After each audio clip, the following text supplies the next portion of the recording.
परमेश्वर की सबसे पहली आशीष भी यही थी कि फूलों फलो और किसी को इट मीन्स कि हवा को जो आशीष वो ये दी कि तू माँ बन और तू मतलब फलवंत हो जा। ओके, भजन संहिता 128 में भी लिखा है कि तेरे घर में तेरी स्त्री फलवंत दाखलता सी होगी।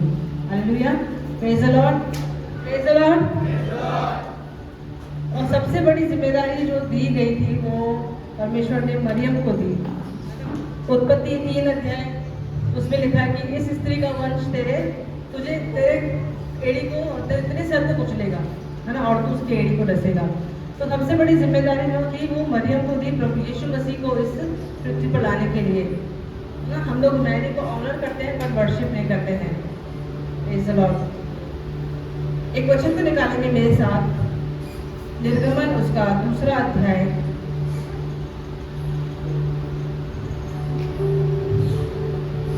निर्गमन उसका 2 अध्याय,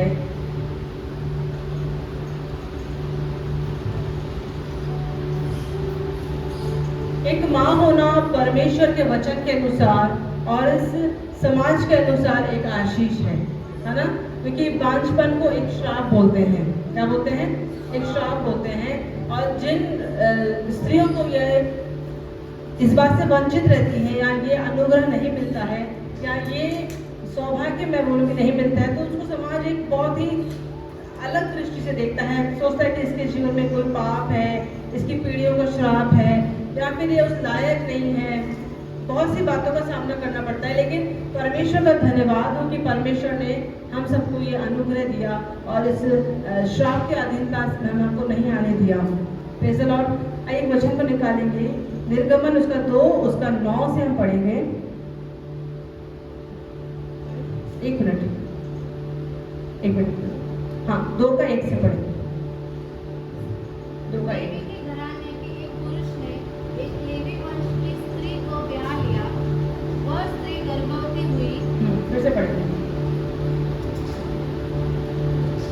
लेवी के घराने के एक पुरुष ने एक लेवी वंश की स्त्री को ब्याह लिया। वह स्त्री गर्भवती हुई और उसके एक पुत्र उत्पन्न हुआ, और यह देखकर कि यह बालक सुंदर है, उसे 3 महीने तक छिपा रखा। जब किसी घर में, स्पेशली इंडिया में, बेटा होता है तो ढिंढोरा पीट के बताते हैं कि बेटा हुआ है ना। कई स्थानों पर, अब तो बहुत कम हो गया, लेकिन कई स्थानों पर ऐसे अगर बेटी होती तो उनके मुंह तड़ जाते हैं, है ना।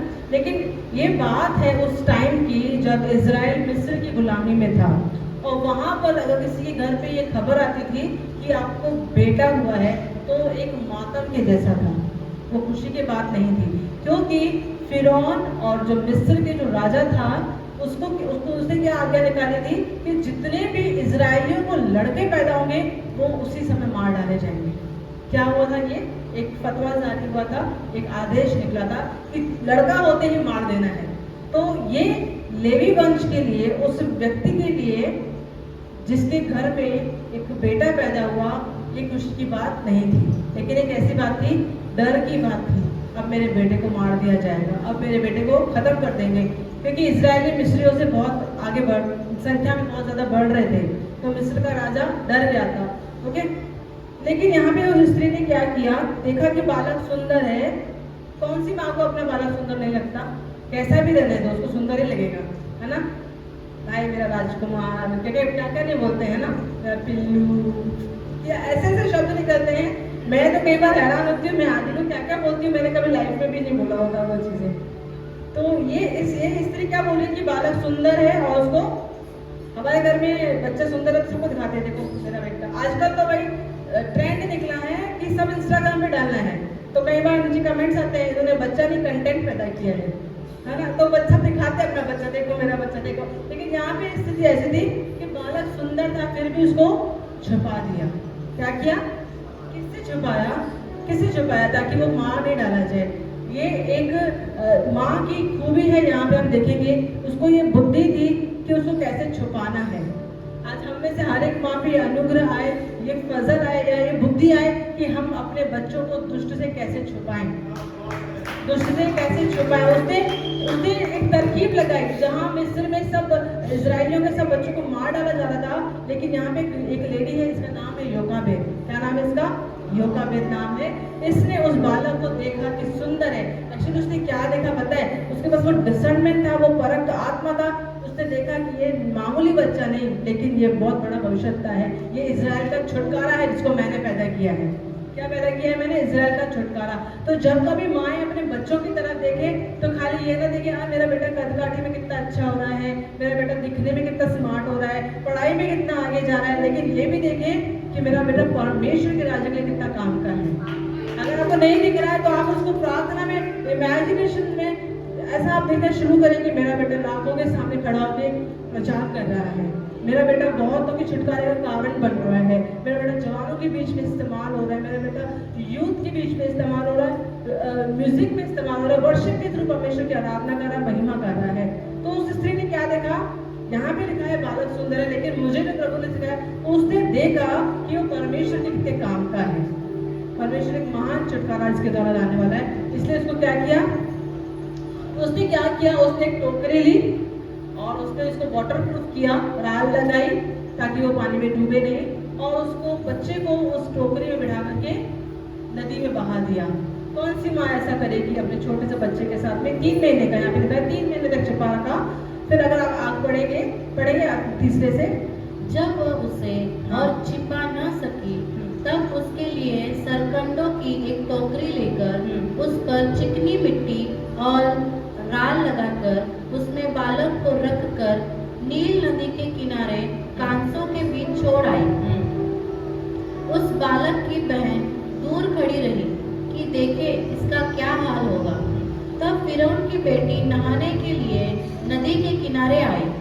उसकी सखियां नदी के किनारे किनारे टहलने लगी। तब उसने कांसों के बीच टोकरी को देखकर अपनी दासी को उसे ले आने के लिए भेजा। तब उसने उसे खोल कर देखा कि एक रोता हुआ बालक है। तब उसे तरस आया और उसने कहा यह तो किसी इब्री का बालक होगा। तब प्रेज़ द लॉर्ड, दुश्मन के घर में, दुश्मन के दिल में भी दया भर देगा ऐसा परमेश्वर हमारा। वो जहाँ पे बोल रहे थे कि इजरायलियों का बच्चा दिखते ही मार डालना चाहिए, वहीं उसी राजा की बेटी को देखकर उसको दया आ रही है। ये एक माँ है जिसने इस विश्वास से उसको बहाया कि अगर मैं मेरे बच्चे को परमेश्वर पर भरोसा रख के उसको बहा रही हूँ नदी में, तो मुझे पता है ये जहाँ भी जाएगा सुरक्षित हाथों में रहेगा। आपको लगता है आपका बच्चा आपकी नज़रों के सामने है तो वो अच्छे काम करेगा, अच्छे से रहेगा, लेकिन आपको बताओ आप हर जगह नहीं पहुँच सकते, लेकिन आपकी प्रार्थनाएं हर जगह रह सकती हैं। आपका जो प्रेयर का प्रोटेक्शन है ना, उसको वो हर जगह, आप चाहे वो यहाँ रहे, चाहे वो कहीं भी रहे, किसी भी कंट्री में रहे, किसी भी परिस्थिति में रहे, स्कूल में रहे, किधर भी रहे, आपका बच्चा आपकी प्रार्थना के द्वारा ही सुरक्षित रह सकता है। देखो उसने क्या किया, पहले तो उसको नदी में बहा दिया। क्या नदी में मगरमच्छ नहीं सकता या कोई जानवर नहीं आ सकता? लेकिन उसने विश्वास से बहाया कि मेरा परमेश्वर इसकी रक्षा करने के लिए सामर्थ्य है। और दूसरा वो किसके हाथों में लग चुका है? दुश्मन के हाथ में लग चुका है। वो कौन थी? फिरौन की बेटी, शत्रु ही थी ना, इजराइल क्या शत्रु थी वो? हाँ, लेकिन शत्रु के हृदय में भी परमेश्वर ने प्रेम को भरा एक माँ की प्रार्थना के द्वारा। Praise the Lord. फिर उसने क्या देखा? आगे बढ़ेंगे। तब बालक की बहन ने फिरौन की बेटी से कहा क्या मैं जाकर इब्री स्त्रियों में से किसी दाई को तेरे पास बुला ले आऊं जो तेरे लिए बालों को दूध पिला करे? फिरौन की बेटी ने कहा जा। तब लड़की जाकर बालक की माता को बुला ले आई। फिरौन की बेटी ने उससे कहा तू इस बालक को ले जाकर मेरे लिए दूध पिलाया कर और मैं तुझे मजदूरी दूंगी। तब वह स्त्री बालक को ले जाकर दूध पिलाने लगी। जब बालक कुछ बड़ा हुआ तब वह उसे फिरौन की बेटी के पास ले गई और वह उसका बेटा ठहरा। और उसने यह कहकर उसका नाम मूसा रखा, मैंने इसको जल से निकाला था। Praise the Lord, hallelujah. अब इस स्त्री को ये अनुभव भी मिल गया कि अपना बच्चा भी वो पाल पोस रही है और उसको क्या मिल रहा है? पैसा भी मिल रहा है। परमेश्वर का काम ऐसा ही है कि आपके शत्रुओं के सामने बोलते हैं अपना मेज बिछाता है, वो ऐसा परमेश्वर है। लेकिन उसने क्या किया? उसने परमेश्वर की बुद्धि लगाई। उसने कहाँ उसको छुपाया? उस बालक को पहले अपनी प्रार्थनाओं में छुपाया। उस बालक को अपने परमेश्वर ने जो उसको बुद्धि दी उसके अनुसार उसके लिए युक्ति निकाली। ये मुझे लगता है कि जो योगाबेद थी ना, ये परमेश्वर का परमेश्वर का भय मानने वाली स्त्री थी, क्योंकि इसने जो बेटे पैदा किए ना, एक तो ये मूसा पैदा किया जिसके बारे में हमको सबको पता है कि वो इजराइल का सबसे बड़ा महान छुटकारा देने वाला ठहरा, भविष्यवक्ता ठहरा। और दूसरा कौन था इसका बेटा, मालूम है? हारून, जो इजराइल का सबसे पहला महायाजक था। 2 बच्चे इसने पैदा किए, दोनों ही सामर्थी, क्योंकि ये योगाबेद जो थी ना, परमेश्वर के साथ एक कनेक्शन वाली लेडी थी, परमेश्वर के साथ संबंध वाली एक स्त्री थी। तो ये जब हम प्रार्थना में रहते हैं, जब एक माँ होने की जिम्मेदारी को हम समझते हैं, तब हमको पता पड़ता है कि हमारे बच्चों के साथ हमको क्या करना है। जैसे उनको बहुत सारी जिम्मेदारी हम निभाते हैं। हम स्कूल भेजते हैं, सुबह 6 बजे उठा भी नहीं जाता, फिर भी हम उठते हैं, उनको टिफिन बना के देते हैं और उनको स्कूल से लाना छोड़ना, क्लासेस ये वो सब करते हैं। लेकिन मैं आप लोगों को भी धन्य कहती हूँ कि जो अपने बच्चों को कलीसिया में लेकर आते हैं, जो अपने बच्चों को वचन सिखाते हैं घर पर भी, जो अपने बच्चों को गिटार सीखने भेजते हैं, इंस्ट्रूमेंट सीखने भेजते हैं, कि परमेश्वर के लिए भी आपको काम में आना है।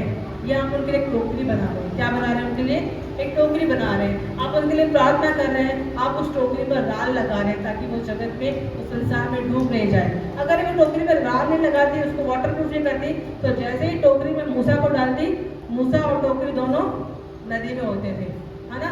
तो कुछ भी करेंगे, लेकिन हमको प्रेयर की प्रोटेक्शन चाहिए, ताकि हम उस संसार में हमारे बच्चे या हम या हमारा परिवार डूब न जाए। और माँ होने के साथ साथ हमारी ये जिम्मेदारी कि बच्चे के साथ में उसका देखें कि उसका माहौल कैसा है। हमको एक फ्रेंडशिप हमको क्रिएट करनी, ताकि वो बच्चा हमारे साथ खुल के बता सके कि मम्मी मेरे साथ आज ये हुआ, आज ये सब नहीं हुआ, ताकि वो बता। कई बार हम लोग गुस्सा करते तो बच्चे हमको बताने से क्या बताना, इनको ये तो गुस्सा ही करेंगे, है ना? मैं कई बार आदमी मुझे बहुत सारी बातें छुपाता है, तो बोले कि मुझे लगा आप गुस्सा करोगे। मैं तुझे लगा, पहले से क्यों लगा? मैं तेरे को गुस्सा नहीं करूँगी, तू मेरे को आगे से बता, है ना?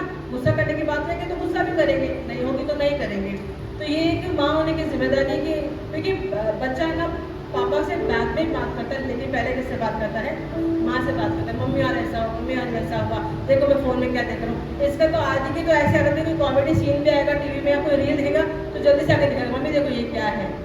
और कई बार है ना, हम लोग होते हैं फिर बाद में दिखाना, मैं ये काम करूँ, लेकिन हमको टाइम निकालना है, हमको देखना है कि वो क्या दिखाना चाह रहा है, वो क्या देख रहा है, ताकि वो एक डिस्टेंस ना क्रिएट हो जाए, एक दूरी ना बन जाए। फिर वो क्या करेंगे ना, वो बताएंगे कि नेक्स्ट टाइम मम्मी पप्पी सुनती तो है नहीं, क्या दिखाना है इसको। लेकिन हमको वो टाइम में थोड़ा टाइम स्पेयर करना है। और लेकिन यहाँ पे योगा में जो परमेश्वर ने वो अनुग्रह दिया कि वो अपने बच्चे के साथ टाइम स्पेंड कर पाए, है ना? ना ही उसने सोचा भी नहीं होगा कि मैं ये बच्चे को नदी में बहा रही हूँ कि फिर से मेरे पास आ जाएगा।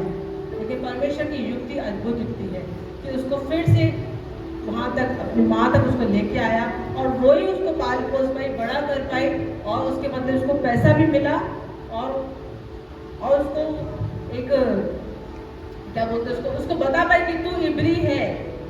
अगर वो स्टार्टिंग से मिस्र के घराने में, मिस्र के राजमहल में बड़ा होता, तो उसको शायद ये पता नहीं होता कि वो इब्री है, वो जू है, एक यहूदी है, उसको नहीं पता पड़ता था। उसको ये पता था बचपन से कि मैं इब्री हूँ। लेकिन उसको मूसा को मिस्र की पढ़ाई भी दी गई, मिस्र की सारी विद्या, लिखा है वचन में कि वो मिस्र की सारी विद्या में निपुण था, वो एक माइटी वॉरियर था।